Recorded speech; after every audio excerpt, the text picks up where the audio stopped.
Hey guys, this is take two. Just finished these slides, so we're going to go through these really quickly, as quick as I can go. Um, Give me 1 second. There we go. Move this stuff around. So what I'm going through in your textbook is page and sheet. It's 861 through 877. So I'm going over like the highlights, but I would recommend at least glancing through that. Before your quiz on Thursday. Okay. So one thing that's really mentioned, and we're going to talk about Teddy Roosevelt a lot because he literally ran under the Progressive Party in the 1912 election. That's how much we associate Teddy Roosevelt with the progressive movement. But Teddy Roosevelt came up with something called the Square Deal. Okay, with Progressive, and it was based on three things. One is greater control of corporations. Okay, like for instance, the Standard Oil Company under Rockefeller. Two, enhance conservation of natural resources because think about it, with industrialization our society grew so fast there's really not regulations going on, for like water or air pollution, nothing like that. And so Teddy Roosevelt, he was like a big hunter, he loved being out in nature, he realized that we had to protect our forest and just our natural resources. And then lastly, we're not going to spend a lot of time talking about this part of the Square Deal, but new regulations to protect consumers against contaminated food. This largely came about because of Upton Sinclair's The Jungle in 1906 that led to the creation of the FDA. There you go. This is in the slides, the visual for those of you who like to be visual learners. So, Teddy Roosevelt is known as a trust buster, okay? But the thing about this is that a lot of people get wrong is that they think that Teddy Roosevelt wanted to bust up all the corporations. He was not for that. He just believed the bad trusts, like Standard Oil, for instance, should be eliminated. So he wanted to get rid of these trusts that had, consolidated to jack up prices and corner the markets. Um, as soon as Roosevelt started going after certain corporations, he went after one of J.P. Morgan's corporations. Morgan was furious, and he asked Roosevelt, he's like, "Should I worry about like the United States Steel Corporation?" And Roosevelt's response was basically like, "Well, if it grew through reasonable means, then it's fine." Because Roosevelt thought that these good trusts should be tolerated. He wasn't necessarily against the trust, he was against the people behind the trust if they were engaged in unfair or unethical business practices. So he thought if a business offered, fair prices, if it had grown on its own, if it was just a good business doing well, he had no problem with that trust being tolerated. Okay.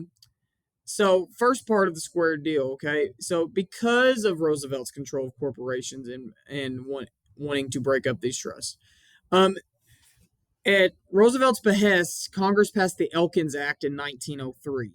Okay, and keep in mind, like all this legislation we're going through, it's not as important to know the name of the legislation as it is to know like what this legislation did and why it's important. So, with the Elkins Act, Congress made it illegal for the railroads to give secret rebates to um, like these companies, like we saw in the history of the Standard Oil Company about Ida Tarbell, how Rockefeller, was working on that, getting the sweetheart deal from the railroad companies. The Elkins Act totally made this illegal. Because remember, the Interstate Commerce Commission had been created in 1887, but remember what we talked about. The problem with that board was that it was largely composed, these people who were supposed to be regulating the railroad prices, it was made up of people who were railroad executives, former railroad executives. So this is not a recipe for success. But Roosevelt's control of corporations, really the people in his cabinet, he got the attorney general around the horn, and they went back to, remember that Sherman Antitrust Act that we talked about, how it was supposed to prevent the companies from merging with each other. That finally starts to get cited and used, and it actually even goes all the way up to the Supreme Court. Like the Standard Oil Company, Rockefeller's, ginormous corporation is finally ordered to dissolve into all these separate companies in the year 1911. The American Tobacco Company was another, okay, that was ordered to break up. If you recall back when we talked about the New South a couple weeks ago in the aftermath of the Civil War, the American Tobacco Company was built on the work of Washington Duke. okay, the guy that founded Duke University, his huge tobacco and cigarette company, which controlled almost all the nation's cigarettes, this also had to dismantle or break up. So that's all about how he controlled corporations. Now, conservationists, and this is something we really attribute to Teddy Roosevelt. Which Teddy Roosevelt had his pros and his cons. Okay, I mean, cons, he didn't really push for African American rights. Another con, big stick diplomacy, you could use a con, how he handled other nations, as far as with force, imperialism. But this was definitely a pro, and this was a positive thing on Teddy Roosevelt's legacy is he was huge at conserving the environment. He wanted to preserve the land and conserve our natural resources. With industrialization, more and more land had been privatized and developed and used for these new factories. But as our country had expanded west, Roosevelt saw the need to preserve these places. And as president, he protected over 200 million acres of land and created 45 national forests in our western states. And this right here, this last bullet, that's part of the reason why you think about it today. The West has so much wilderness, even still to this day, and so much preserved compared to what we have around here. That is, because this area has been around since pretty much the inception of this country, as far as there being settlers in the area. There, we have a lot of these places out west because of Teddy Roosevelt's efforts with conservationism. Interesting story about the teddy bear. We all know the teddy bear. Most of us probably had a teddy bear as a kid. It is named after Teddy Roosevelt. And it was all because of a political cartoon that this guy, Clifford Berryman, painted whenever he heard this story about Teddy Roosevelt down in Mississippi. So this is the picture right here. Okay. So Teddy Roosevelt, when he was president, went on a hunting trip down to Mississippi. Okay. And his hosts on the party, they had basically saved a bear that they wanted the president to have the honor to shoot. But President Roosevelt, he was such a big, he was like a man's man, he didn't see the sport in shooting a bear that was being held down. So that's kind of what you see in this picture. Roosevelt's like, nah, fam, I don't want that.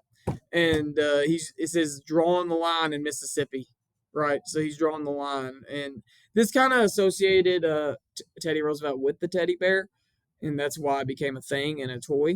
But interesting, kind of sad sign about the bear. Even though Teddy Roosevelt did not shoot it, they had obviously already captured it and hurt it, so they had to put it out. It's misery. Anyway, bad story. But Teddy Roosevelt is associated with conservationism because of what he actually did, but also the teddy bear is a big thing that still lives on with his legacy. National Park Service is created in 1916. So this was actually created during Woodrow Wilson's presidency. And what this did is that Roosevelt and other presidents had created national parks, like 1872. Ulysses S. Grant had actually created Yellowstone. So it's not like Teddy Roosevelt was the one-hit wonder, but conservationism was the idea. It was his brainchild, and he pushed for this and ultimately came out during Woodrow Wilson's presidency. We'll skip on that. So this is significant because it has preserved some of our nation's most phenomenal places. This is Yosemite National Park, okay, in California. Many of you guys have probably seen this, maybe on a MacBook screen or something, but it's a very popular image. But Yosemite actually has a sister valley known as Hetch Hetchy. Now, you see, this is a picture in the early 1900s. Hetch Hetchy looks a lot like this in this picture. Looks very pretty. But this is Hetch Hetchy today. They had to build a dam because California was rapidly expanding and they needed hydroelectric power, and this is what happened to Hetch Hetchy. But Yosemite is preserved because of the Organic Act and the National Park Service. Okay, so that conservationism was a big part of Roosevelt's Square Deal. Protecting consumers. I'm not going to spend a lot of time on this because we have covered this in depth in a PSA. You guys have almost gotten sick reading over this. But after Upton Sinclair's The Jungle comes out in 1906 with the rats and the sausages and all these terrible unsanitary conditions being described in this meatpacking plant in Chicago, Roosevelt is one of the Americans that gets on the horn and is like, we got to do something about this. And he urges Congress to pass the Meat and Inspection Act, obviously, for obvious reasons. If I was president and I read that a meatpacking plant was putting rats into sausages, I'd be like, we probably need to inspect what's going in the meat.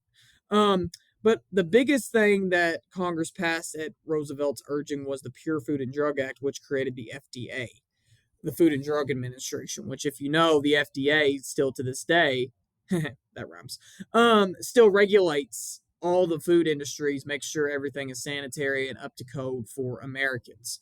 Okay, so the FDA still plays a major role today, and it came out of the publicity from the jungle that led to Roosevelt urging Congress to pass these acts. All right, so Roosevelt. I know this has been like a crash course again. I would flip to the book and kind of look through these things. I will definitely ask you about some of Roosevelt's policy as president, but there will be more in the study guide. So Roosevelt decides to abide by the tradition to only limit himself at 2 terms.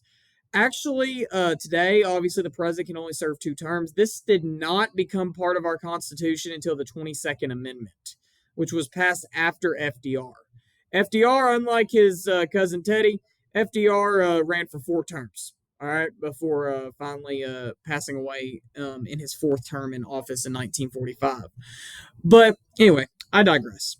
The 2 terms thing was actually a tradition that was started by George Washington, and most presidents followed it. Okay, and Roosevelt decides that he's basically served 7 years. You know, he took over in office once William McKinley was assassinated. He's like, I got my 7 years, and that's close enough to 8. I'm just going to step aside.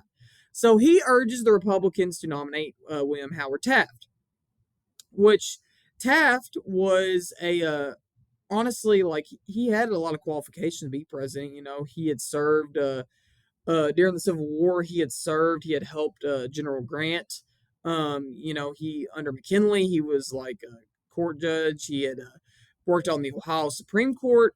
I mean, he had experience, and he easily won the Electoral College over William Jennings Bryan. Which, if you recall, he's the populist candidate, but he takes it easily because his basically promise was like, I will carry on what Roosevelt has started. That was kind of like his pledge to the Republican Party. However, Taft had many issues. One was that he could not use a bully pulpit like Roosevelt could. And here's what I mean. Taft was not really well equipped for the presidency. In one sense, he was, because he had a very high knowledge of the law.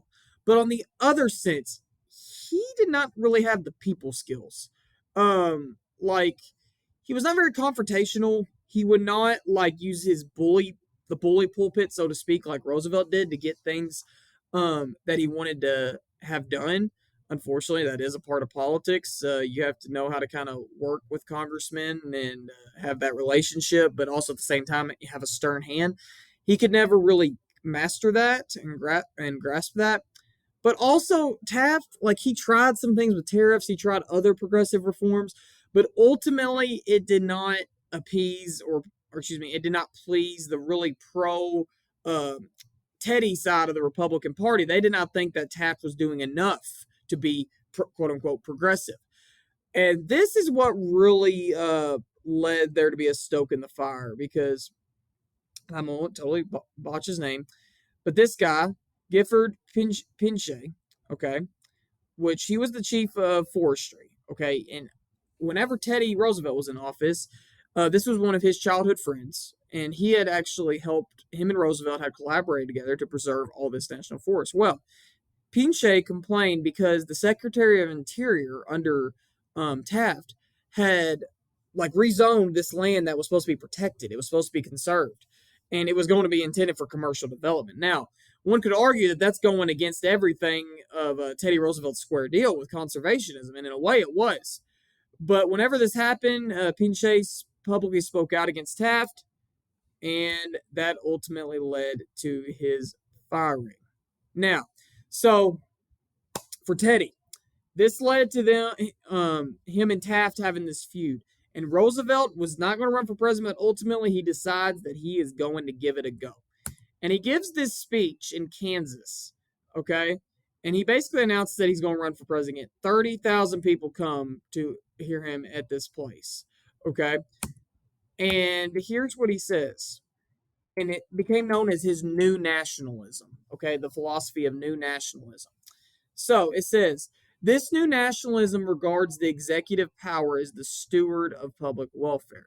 Okay, so the executive power, that's the president, is the steward of public welfare. The steward being like who looks out for the public welfare. So he's basically saying, like, this may seem like common sense, but he's saying that the president has the responsibility to look out for what's best for the public. The other part of this, it demands of the judiciary that it shall be interested primarily in human welfare rather than in property. So he's talking about the law here, and he says that the law should like be worried more about human rights, more so than like property and business and all this stuff. Just as it demands that the representative body shall represent all the people rather than any one class or section of the people. So this is also referencing like how like this should apply to everybody. Okay, the law, the things, the rights should be extended to everybody. Okay, the representative body, the Congress, whatever, it shall represent what everybody wants rather than just a very select group of people. Okay, and this is kind of an attack on like how some people have been favoring, like the businesses over recent years, parts of the government's policy had. He's saying that it should be in favor of all of the people rather than a tiny, tiny section of the people. So the big takeaway from this is that the federal government should protect both people and property. Okay, that was his. I actually mix up these slides here. So here's what he said. Okay, and then I'll go back to the other side. I believe in shaping the ends of government to protect property as well as human welfare. So he's like, listen, man, you got a right to own a business, have property. I'm not taking that away from you.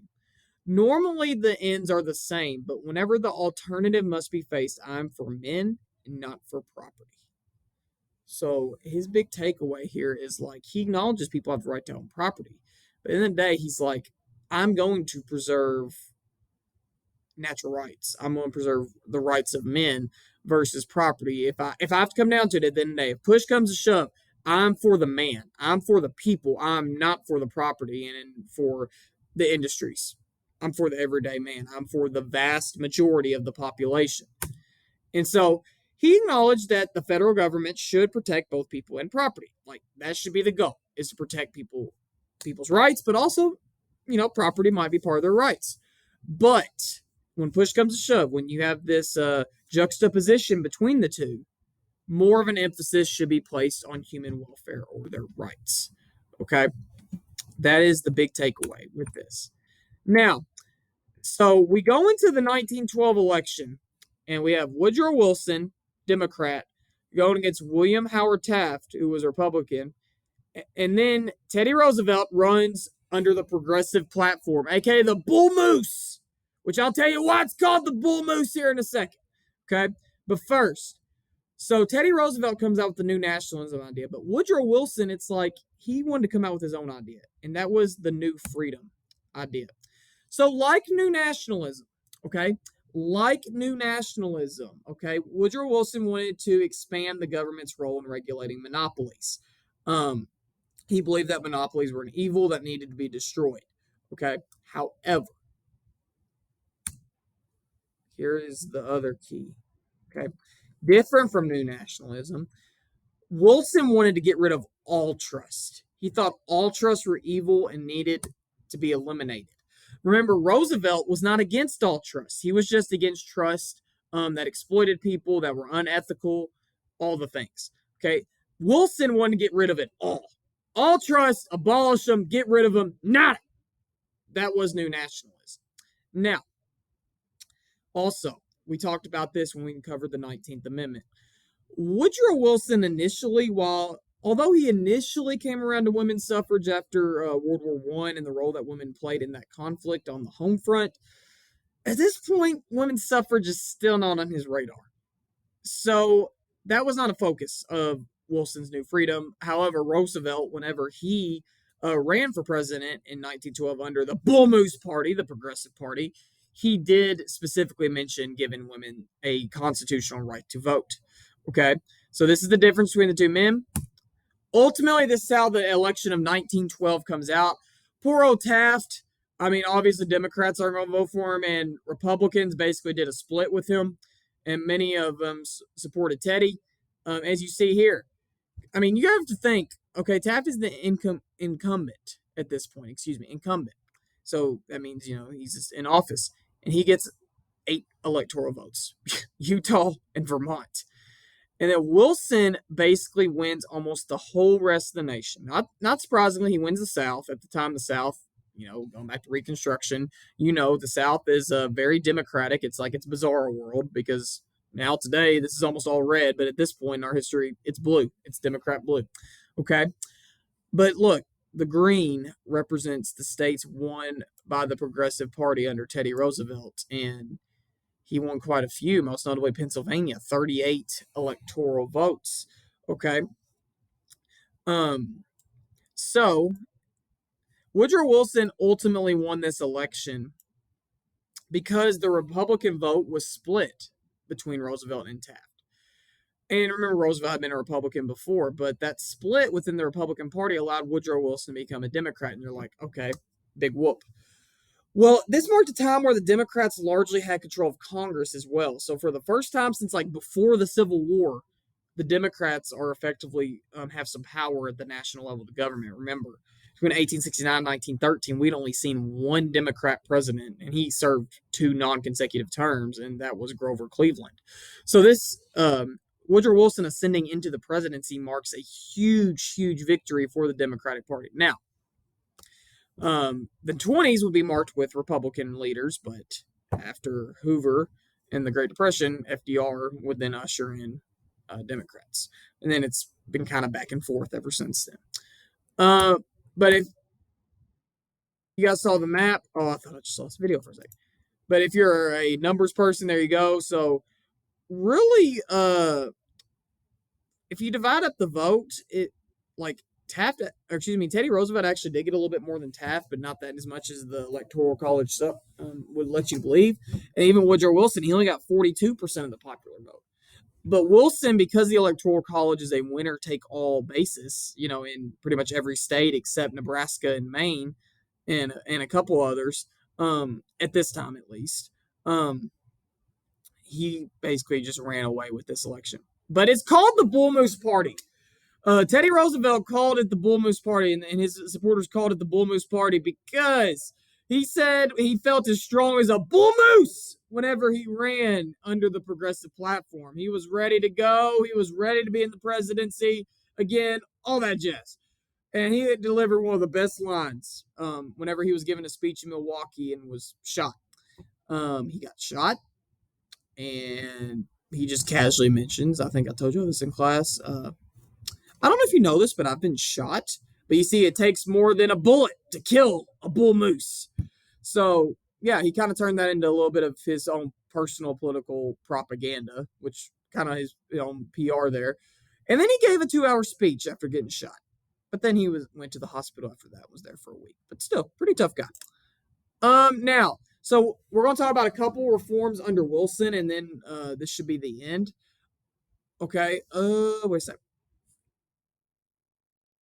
I don't know how these slides got messed up. It's silly. But anyway, tariff reform under Wilson. Okay, so again, Taft had tried some reforms with tariffs, but it had not worked. Most of the tariffs still remain in place. Which, if you don't know what a tariff is, it's a tax on an imported good.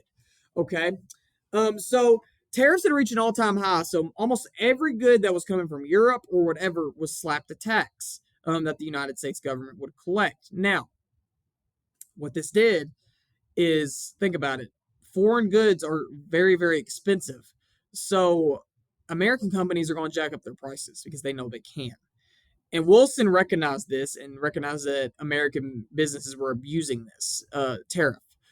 So what he did was he called Wilson called one of the longest, actually the longest session of Congress into session just for this tariff. And they finally got it to pass. And it lowered the tariffs on almost 1,000 imported products. So what this does, now you have this flood of goods coming from Europe, and now the American companies actually have to, pay attention to the market and pay attention to supply and demand and the prices of their competitors. That's the driving force behind capitalism is competition. That's what drives the forces. And in this case now, the American businesses are being held a little bit more accountable through that driving force of capitalism with competition. Oh, sorry. However, so whenever you guys get old and well, a year or two from now, really, whenever you have to pay taxes, you have to pay federal income tax. Blame Woodrow Wilson because before the 16th Amendment was passed, there was no federal income tax, and so now today you have to pay taxes. To the national government and the state government. Well, this is why. Okay. But that was kind of the trade off because the government obviously needs money. They lost a ton. I'm just joshing with Woodrow Wilson here. They needed money because they were making all this money off the tariffs that they were collecting from these foreign companies, right? Well, now that the tariffs are largely out, the federal government needs another way to raise revenue. So this is what they came up with, the federal income tax. Now, the Federal Reserve Act was created in 1913. So our nation had been without a national bank since 1832. Stupid Andrew Jackson took it away from us. And that does not seem like a big deal, but this, we talked about the Panic of 1873 a little bit. Panic of 1857 is what Rockefeller was worried about. All these panics partially occurred because the banks weren't regulated. All right, so all these banks were getting money from like the state banks, and it was just chaos. Okay, there was no like central like structure. Okay, so like when a bank ran out of cash, that was it. Nothing about it. Like they run out of cash, it's done. Okay, but what the Federal Reserve Act did is it created the Federal Reserve, which is like a national banking system. So the Federal Reserve basically divides up the country to 12 districts all across the country, and every district has its own bank. Like Kentucky is in the 8th district, with like I think we're in it with like a tiny part of Pennsylvania and Ohio. No, I take that back. Our side of the state's in it with like Tennessee and Missouri because our Federal Reserve Bank's in St. Louis. But anyway, okay, if a bank runs short of money for whatever reason, like it literally does not have enough currency on hand to like ensure its like the people, the depositors, the people who have trusted in that bank and put money in that bank, if it literally does not have enough money, like a minimum money on hand to give to their customers, then they call up the Federal Reserve, and the Federal Reserve sends them a nice big pile of cash. It's basically, it's a really complicated way to explain it, but here's the most simple way. Whenever you go to the bank today, maybe you need money, okay? But like obvious, like you want to pay the bank, but and you pay that loan back, but you don't have all the money. Like you need money from the bank then. The bank will loan you money, right? The bank will loan you money, but that's with the understanding that there's a little bit of an interest rate and that you have to pay it back. The Federal Reserve is kind of like the bank for the bank in a way. So anytime a bank is out of cash and they desperately need cash, the Federal Reserve will give them a loan. But it's not like it's just free money that the Federal Reserve is giving to the banks.